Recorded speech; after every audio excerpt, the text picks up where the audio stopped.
अस्सलाम वालेकुम स्टूडेंट्स, कैसे हैं आप सब लोग। उम्मीद करती हूँ कि आप खैरियत से होंगे। ओके बच्चों, आज का जो हमारा उन्वान है वो है एक सबक, ठीक है, यानी उसका नाम है ज़मानत।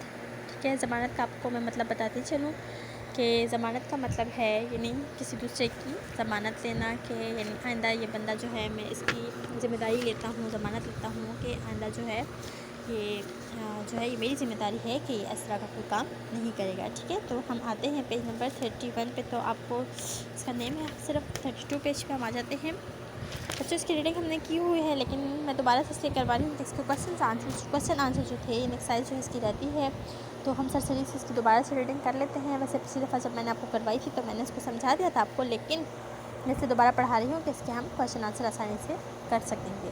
ठीक है, हज़रत उमर फ़ारूक रज़ी अल्लाह अन्हा मुसलमानों के दूसरे खलीफा थे। ठीक है, आपको सबको पता है ना कि हज़रत उमर फ़ारूक रज़ी अल्लाह अन्हा जो थे वो मुसलमानों के जो थे वो दूसरे खलीफा थे। ठीक है, वो आदिल हुक्मरान थे। एक दफ़ा उनके दरबार में एक ऐसे नौजवान को लाया गया जिस पर कत्ल का इल्ज़ाम था। मकतूल के वारसों ने इसे पकड़ा हुआ था, मकतूल जिसका कत्ल हुआ था। ठीक है, उसको पकड़ा हुआ था, कातिल को। ठीक है, हज़रत उमर रज़ियल्लाहु अन्हु से पूछा कि क्या तुमने वाकई इस नौजवान के वालिद को कत्ल किया है। वो नौजवान कहने लगा कि हाँ, ये गलती मुझसे हुई है, यानी उस नौजवान ने इकरार कर लिया। ठीक है, अदालत के सामने के हुक्मरान के सामने कि ये गलती मुझसे हो गई और मैंने ही इसके जो हैं नौजवान यानी इन लड़कों के वालिद को कत्ल किया है। अगरचा मेरी कत्ल उसने कहा कि अगरचा मेरी कत्ल करने की नीयत नहीं थी।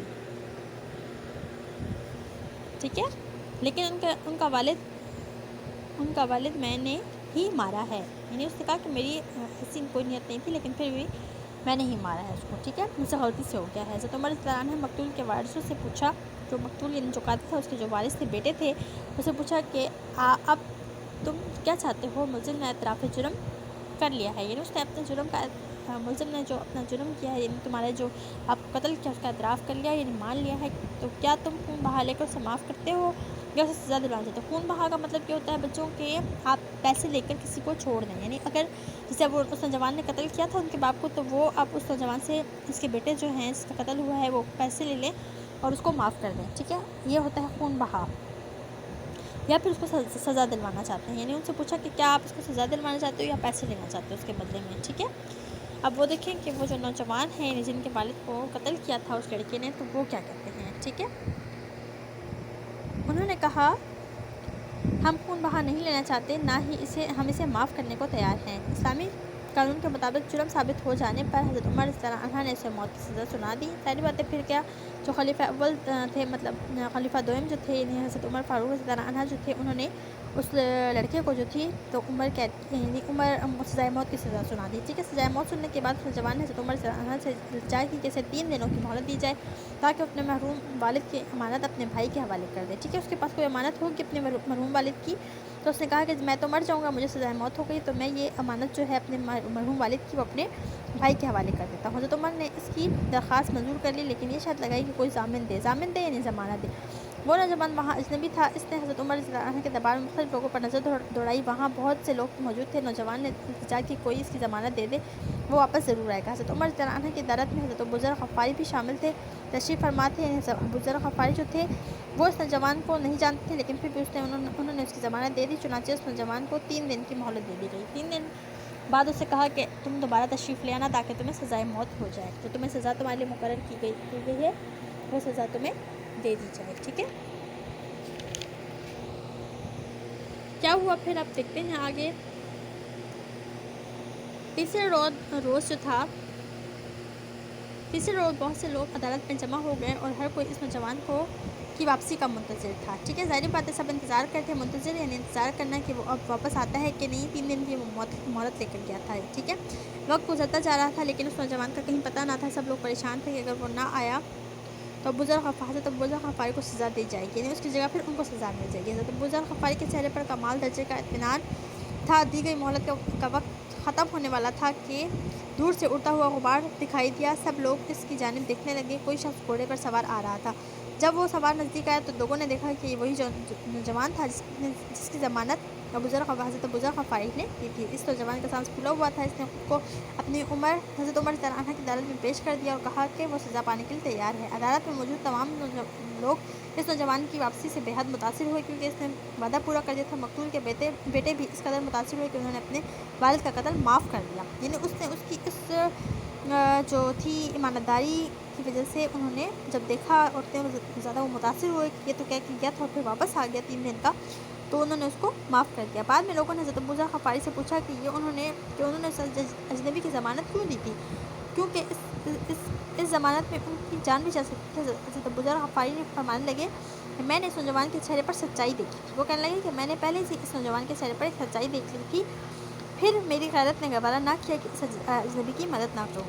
یعنی انہوں نے کہا کہ جب میں نے اس کے چہرے کی طرف دیکھا تو میں مطمئن تھا اور مجھے لگا کہ یہ لڑکا جو ہے وہ جھوٹ نہیں بول رہا اور یہ ضرور آئے گا اپنی سزا بھگتنے کے لیے، اس لیے میں نے اس کی ضمانت دی تھی۔ ٹھیک ہے، تو آئیے اس کے ایک سائز کی طرف چلتے ہیں۔ صفحہ نمبر 34 پہ دیکھیں، اس کی مشق ہے درجیل سوالات کے جوابات تحریر کریں۔ نوجوان پر کس چیز کا الزام تھا؟ تو سو ایزی، بہت زیادہ آسان ہے۔ آپ دیکھتے ہیں نوجوان پر قتل کا الزام تھا۔ ٹھیک ہے، حضرت ابو ذر غفاری نے ضمانت کیوں دیا؟ حضرت ابو ذر غفاری نے ضمانت اس لیے دی کیونکہ وہ اس لڑکے کے چہرے پر انہوں نے ابھی ہم نے پڑھا ہے نا یہاں پر کہ ابو ذر غفاری فرمانے لگے، یعنی انہوں نے کیا کیا اس نوجوان کے چہرے پر سچائی، آپ نے یہ حاصل کرنا ہے، سچائی دیکھی تھی۔ ٹھیک ہے، صفحہ نمبر 33 پر اس کا جواب موجود ہے لاسٹ میں کہ حضرت ابو ذر غفاری نے اس نوجوان کے چہرے پر سچائی دیکھی تھی، اس وجہ سے انہوں نے اس نوجوان کی ضمانت دی۔ ٹھیک ہے، نمبر 3 کوشچن ہے کہ مقتول کے وارثوں نے اپنے والد کے قاتل کو کیوں معاف کیا؟ مقتول کے والد جو تھے وہ اس نوجوان کی دیانتداری اور ایمانداری کی وجہ سے متاثر ہو کر انہوں نے اس کو معاف کر دیا۔ ٹھیک ہے، اپنے والد کا قتل اس پر معاف کر دیا۔ ٹھیک ہے، اس کہانی سے کون سا اخلاقی سبق ملتا ہے؟ اس کہانی سے ہمیں یہی اخلاقی سبق ملتا ہے کہ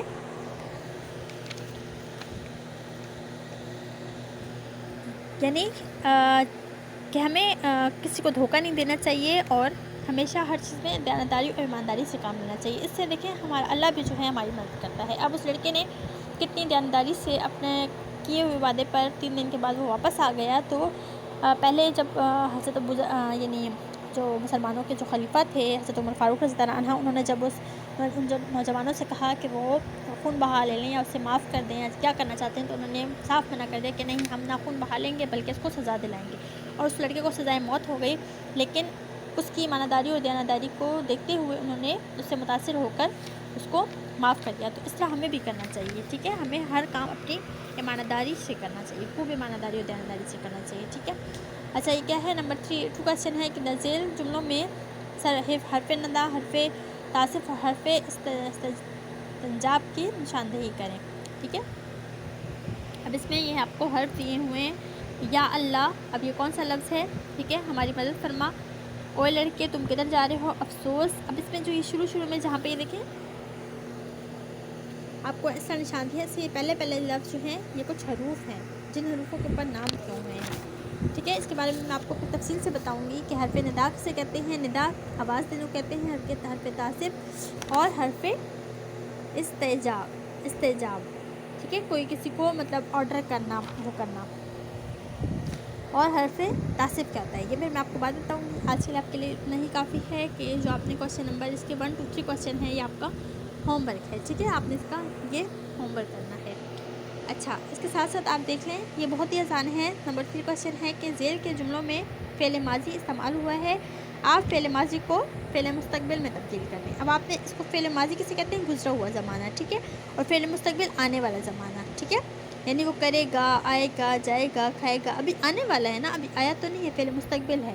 ٹھیک ہے، تو یہ آپ نے کرنا ہے کہ تاجر حضرات نے خوب منافع کمایا، تو آپ لکھیں گے کہ تاجر حضرات خوب منافع کمائیں گے، آپ نے اس سے لکھنا ہے۔ فعل مستقبل آپ نے بنانا ہے اس سے، یعنی آنے والا زمانہ۔ ٹھیک ہے، آنے والے زمانے کی بات ہو رہی ہے نا کہ کمائیں گے۔ صحیح، پاکستان کرکٹ ورلڈ کپ جیت چکا ہے، تو آپ نے لکھنا ہے پاکستان کرکٹ ورلڈ کپ جیتے گا۔ ٹھیک ہے، پھر آپ نے لکھنا ہے ایران کے لوگ پاکستان سیر کرنے آیا کرتے تھے، آپ نے لکھنا ہے ایران کے لوگ پاکستان کی سیر کرنے آئیں گے۔ خاکروب کمرے کی بہترین صفائی کرتا ہے، آپ نے لکھنا ہے خاکروب کمرے کی بہترین صفائی کرے گا۔ حاجی خانہ کعبہ کا طواف کر رہے تھے، حاجی خانہ کعبہ کا طواف کریں گے، یعنی آپ نے سب کو فعل مستقبل میں تبدیل کر دینا ہے۔ अच्छा, दो जवाब पर टिक का निशान लगाएं। अब देखें, मुलजिम ने हज़रत उमर रज़ी अल्लाह तआला अन्हा के दरबार में एक जुर्म के बारे में, अपने जुर्म के बारे में क्या किया, यानी उसने तरदीद की, उसमें मतलब उसने उलझाव पैदा किया और या इनकार कर दिया या एतराफ़ कर लिया। तो उसने एतराफ़ किया था, आपने इस पर टिक लगा देना है, ठीक है। मकतूल का नौजवान से रिश्ता था, क्या रिश्ता था? मकतूल का नौजवानों से भाई का रिश्ता था, वालिद का रिश्ता था या चचा का रिश्ता था? वालिद का रिश्ता था, ठीक है, उनका वालिद था नौजवानों का। फिर है, कातिल को 3 दिन की मोहलत दी गई क्योंकि वो अपनी वालिदा से मिलना चाहता था, अपने भाइयों को देखना चाहता था या अपने वालिद की वसीयत पर अमल करना चाहता था। अपने वालिद की वसीयत पर अमल करना चाहता था, फिर उसके वालिद ने उसको कुछ कहा होगा और कि वो अपने भाइयों को दे दे, ठीक है, उसको कोई हुक्म दिया था तो वो करने जा रहा था, अपने वालिद की वसीयत पर अमल करना चाहता था। हज़रत अबू ज़र ग़फ़ारी ने अजनबी नौजवान की ज़मानत दी क्योंकि वो उनका रिश्तेदार था। क्या वो उनके रिश्तेदार थे हज़रत अबू ज़र ग़फ़ारी? ठीक है, उनके चेहरे पर सच्चाई दिखाई दी थी उसे, यानी हज़रत अबू ज़र ग़फ़ारी को सच्चाई दिखाई दी थी, या फिर हज़रत उमर रज़ी अल्लाह अन्हा ने दरख्वास्त की थी कि वो उसकी ज़मानत बन जाए? नहीं, उसके चेहरे पर, नौजवान के चेहरे पर एक सच्चाई दिखाई दी, ठीक है, उन्हें, इसलिए उन्होंने उसकी ज़मानत दी। तो आपने बे पर टिक लगा देना है। अच्छा, फिर नंबर 5 है कि कातिल नौजवान को माफ़ कर दिया। कातिल नौजवान जो था, जिसे कत्ल किया था, उसको माफ़ कर दिया इसलिए कि वो उसने खून बहा अदा कर दिया था, यानी उससे खून बहा के पैसे ले लिए थे, या फिर विरसा को उस पर रहम आ गया था, या उसने अपना वादा पूरा करके सबको मुतासिर कर दिया था। तो ये हुआ था कि उसने अपना वादा पूरा करके सबको मुतासिर कर दिया था। जीम पे आपने टिक लगा देना है। समझ आ गई आपको? तो ये आपका चैप्टर हो गया है ख़त्म, सही। इसके सिर्फ आपको वो रह गए हैं हरफ़े निदा, हरफ़े नातासिफ और हरफ़े इस्तिजाब। वो मैं आपको इंशाल्लाह अब अगले उसमें बता दूँगी। अब टाइम ख़त्म हो गया है, ठीक है। तो कि क्वेश्चन जो हैं, 3 क्वेश्चन जो हैं आपने करने हैं अपने होमवर्क में, ठीक है। चौथा करना चाहते हैं तो चौथा भी कर लें कि इस कहानी से हमें क्या सबक मिलता है। बाकी जिस तरह मैं आपको हर लेक्चर में कहती हूँ कि आपने डेली एक चैप्टर पढ़ना है या एक सफ़ा पढ़ना है और उसकी आपने डिक्टेशन जो है वो ज़रूर करनी है, ठीक है, ताकि आपको उर्दू जो है वो लिखने और पढ़ने दोनों में आसान हो जाए और आपको हर लफ्ज़ लिखना जो है वो आ जाए, ठीक है। तो ये आपका होमवर्क है, आपने होमवर्क करना है।